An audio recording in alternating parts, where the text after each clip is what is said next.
Good morning বন্ধুরা, কেমন আছো তোমরা? আশা করছি ভালো আছো, সুস্থ আছো। চুমকি হাজরা ব্লগ চ্যানেলে তোমাদের সবাইকে স্বাগত। আর আমিও ভালো আছি। সকালবেলায় উঠে ব্রাশ ট্রাশ করা হয়ে গেছে, চা খেলাম। এই দেখো লুচি দিয়ে, লুচি আর শেষ হচ্ছে না, এত লুচি করেছে যে লুচি আর শেষ হচ্ছে না। কিন্তু লুচি বলে, তেলের জিনিস বলে এখনও পর্যন্ত আছে, কিচ্ছু নষ্ট হয় নাই। কটা খেলাম চা দিয়ে। তো আর এই কটা রয়েছে, এইটা খাবো না, কুকুরকে দিয়ে দেবো। আর খাবো না গো। আর দেখি তরকারি করতে হবে, আপনি খেতে আসবে সে মাঠে থেকে, আগে তরকারিটা করে রেখে দিই, তারপরে অন্য অন্য কাজগুলো সব করবো। চা খাওয়া হয়ে গেল, দিয়ে মুড়ি খাওয়া তরকারিটা করে নিলাম, দিয়ে চলে এলাম ঘুরতে ছাড়াতে। মুড়ি খাওয়া তরকারিটা করা থাকলে কী হবে বলো তো, যখন খুশি ও মাঠে থেকে বাড়ি আসুক না কেন বেড়ে দিতে পারবো। কিংবা আমি যদি কাজ করি জোড়া হাতে থাকি, তাহলে না ও নিজে নিয়েই খেয়ে নিতে পারবে।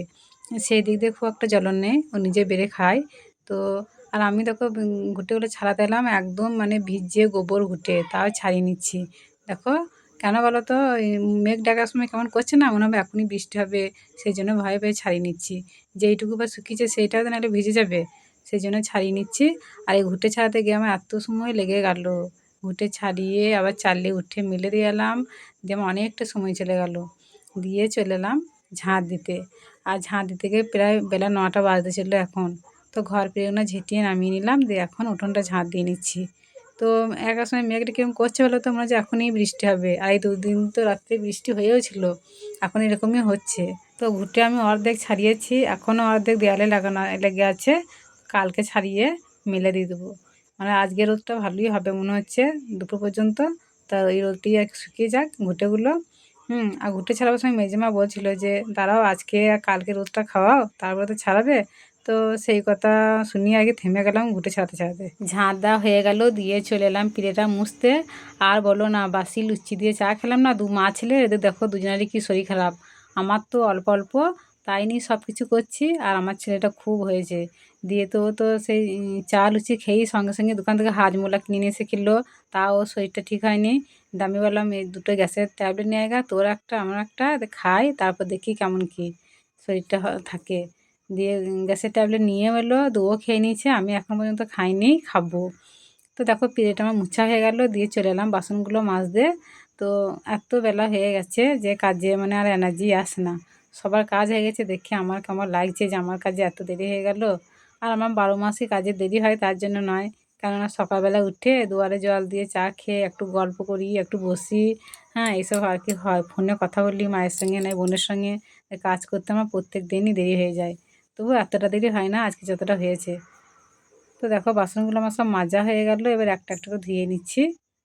কালকে রাত্রেবেলায় আর বলো না কো, বিট্টুর বাবা মাংস নিয়ে এসেছিলো অল্প করে। দিয়ে আর কি সেই মশলা দিয়ে মাখিয়ে, তেল মশলা দিয়ে মাখিয়ে রান্না করে না হাঁড়ির ভেতরে পুরে। তো সেই আর কি এই হাঁড়িটা করে ও রান্না করেছিল নিজেই। মশলা মাখিয়ে দিয়ে মাংসটাকে এই হাঁড়ির ভেতরে রান্না করেছিল, দিয়ে খুব ভালো হয়েছিল খেতে। হাঁড়িতে কিন্তু মাংস রান্না করলে কিন্তু খেতে ভালো লাগে। তো বাসনগুলো আমার সব মাজা ধোয়া হয়ে গেল, দিয়ে এখনও জায়গা মতো রাখা হয়নি। এই যে রয়েছে, আর এখন কলতলাটা ধুয়ে নিচ্ছি। আর দেখো কত রোদ উঠে গেছে কলতলাতে, বেলাও যে তেমনি হয়েছে। একদিন বাড়িতে কত কাজ থাকে যে কাজের বিয়ে হয়ে যায়। দিয়ে দেখো চলে এলাম কলতলা ধুয়ে সার্ফও মাখাইতে। আর কালকে তো মানে সার্ফও মাখাই নাই, কাছে নি। শরীরটা দুর্বল দুর্বল লাগছিলো, উপোস টুপোস থেকে শিবরাত্রিতে উপোস করেছিলাম। দিয়ে কতগুলো জড়ো হয়ে গেছে, দিয়ে আজকে আবার মাখিয়ে নিচ্ছি। সার্ফও ছিলও না, বিট্টুকে বললাম দোকান থেকে নিয়ে আসতে, ও এনে দিল, দিয়ে আমি এরকম মাখিয়ে নিচ্ছি এখন। তো তারপরে ঘাটে গিয়ে কেচে নিয়ে আসবো, কলে আর জল বেবে কাচতে পারবো না বাবা। তো সব মাখানো হয়ে গেল, এবার বালতিতে ভরে নিচ্ছি, একটু ভিজুক, তো একটু পরে যাব। পুকুরে থেকে কেচে নিয়ে আসাও হয়ে গেল। আর ঘাটে গিয়ে না, গিয়ে বেশিক্ষণ দাঁড়িয়ে থাকতে হয়নি, নাহলে অন্য অন্য দিন দাঁড়িয়ে থাকতে হয়। আজকে তো বেলা হয়ে গেছে আমার কাজ করতে, সবারই কাচা ধোয়া হয়ে গেছে, শুধু আমি মনে পড়েছিলাম। দিয়ে একজনের পরই গিয়েই পেয়ে গেলাম। আর আমাদের ঘাটটা সবারই ঘাট, একটা পাড়ার লোক সবাই মিলে নামি। তো মানে ঘাটে নামতে গিয়ে মাঝে মাঝে ঝগড়া হতো আগে খুব, এখন আর অতটা হয় না। এখন তো সব বাড়ি বাড়ি কল হয়ে গেছে, সজল ধারা হয়ে গেছে, মোটর বসিয়েছে, আর এখন অতটা মানুষের চাপাচাপি হয় না। বসালাম, এই যে আজকে হবে ভেড়ার মাংস রান্না। ভেড়ার মাংস কোথায় পাবো? Soybean soybean. আর এদিকে চাপিয়েছি ভাতটা। এই যে ভাত হচ্ছে, উনুনে ভাতটা করে নেবো, দিয়ে গ্যাসে তরকারিটা করে নেবো। সয়াবিন আলু তরকারি করবো আজকে। একদম রান্না করতে ভালো লাগছে না, এত শরীরটা খারাপ। সকাল থেকে অল্প অল্প খারাপ ছিল, এখন বেলার দিকে বেশি খারাপ লাগছে। ভালোই লাগছে না, রান্না করতে ভালো লাগছে না, খেতে ভালো লাগছে না, মানে চুপ করে শুয়ে থাকি। কিন্তু শুয়ে থাকলে তো আর হবে না, রান্নাটা করতেই হবে। আমি যদি না খাই ওরা তো খাবে। তো রান্না বান্না করে নিই, আবার শুবো দুপুরবেলায়। উনুনে তো ভাতটা হয়ে গেছে, দিয়ে এখন চলে এসেছে গ্যাসে তরকারিটা করতে। আর আজকে রান্না হবে সয়াবিন আলু তরকারি। তো টমেটো আলু তেলে কষিয়ে নিচ্ছি, দিয়ে এবারে একটু একটু করে নুন হলুদ দিয়ে দেবো, দিয়ে ভালো করে কষিয়ে নেবো। আর একদম রান্না করতে ভালো লাগছে না, মানে শরীরে কোনো জোরই পাচ্ছি না।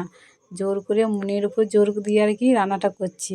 নাহলে তো খেতেও হবে দুটো বললো, শরীর খারাপ হলে তো শুয়ে থাকলে হবে না। ছেলেটা আছে, ছেলে বাবা আছে, ওরাও খাবে। তো দেখো নুন হলুদ দিয়ে দিলাম, দিয়ে এবার একটু কষিয়ে নিচ্ছি। দিয়ে এবারে মশলাটা দিয়ে দেবো। মশলা আমি জিরে বাটি নেই গো, জিরে গুঁড়ো লঙ্কা গুঁড়ো ছিল, আর আদা রসুনটা শিলে বেটে নিলাম, দিয়ে এই মশলা দিয়ে রান্নাটা করছি। কিন্তু আমি ভাবলাম আজকে শরীর খারাপ তো হেলা ফেলা করে রান্না করছি, তাহলে মনে হয় তরকারিটা ভালো হবে না। কিন্তু খেতে গিয়ে দেখেছি না, ভালোই হয়েছে, খারাপ হয়নি গো। এই গ্যাসটা ছিল বলে তাই, নাহলে এখন আমার খুব উপকারী আসছে। গ্যাসে উনুনেই বেশি করে করা হচ্ছে রান্নাটা। গ্যাসেতে তরকারি করা হচ্ছে, উনুনে ভাত করে নিচ্ছি, প্রায় প্রায় দিইনি, তাই আমার খুব উপকারই হচ্ছে। আর এই যে তরকারিটা আমার হয়ে গেছে, এই যে তরকারিটা টকবক টকবক করে ফুটছে, দেখে না হয়ে গেছে। এখন নাড়াচাড়া করেই নামিয়ে নেবো, দিয়ে চুপ করে গিয়ে শুয়ে পড়বো। এখনও ভাত খাওয়া দাওয়ার সময় হয়নি। বিট্টু চান করেনি, বিট্টু বাবাও চান করেনি। ওরা চান করুক, আমি তো একটু শুবো। যখন ওরা চান করে আবার ডাকবে আমাকে খেতে দেওয়ার জন্যে, এখন উঠে এসে সব খেতে দেবো, আর আমিও রুটি খাবো। ভাত খেয়ে শুয়েছিলাম, দিয়ে এখন উঠে এলাম, এখন প্রায় 4টে বাজছে। আর অ্যাডভান্সটা চালে দেখো এখনও কত রোদ রয়েছে। সকালবেলাতে ঘুঁটেগুলো মেলে দিয়ে গেছিলাম, আর এখন এসেছি জড়ো করে দিতে। জড়ো করে দেবো, দিয়ে আর কি খড় ঢাকা দিয়ে দেবো, নাহলে তো রাত্রে আবার টপ টপ করে শিশি পড়বে। যদি না ঢাকা দিয়ে রেখে দিই তাহলে আবার সব ভিজে যাবে। আর এই যে মন্দির রয়েছে, এটা হচ্ছে, এই মন্দিরটা হচ্ছে কালীমাই মন্দির, আর এইদিকে হচ্ছে গিয়ে মা দুর্গা মন্দির, আর মাঝখানে হচ্ছে গিয়ে আমাদের কাকিমা শাশুড়িদের বাড়ি।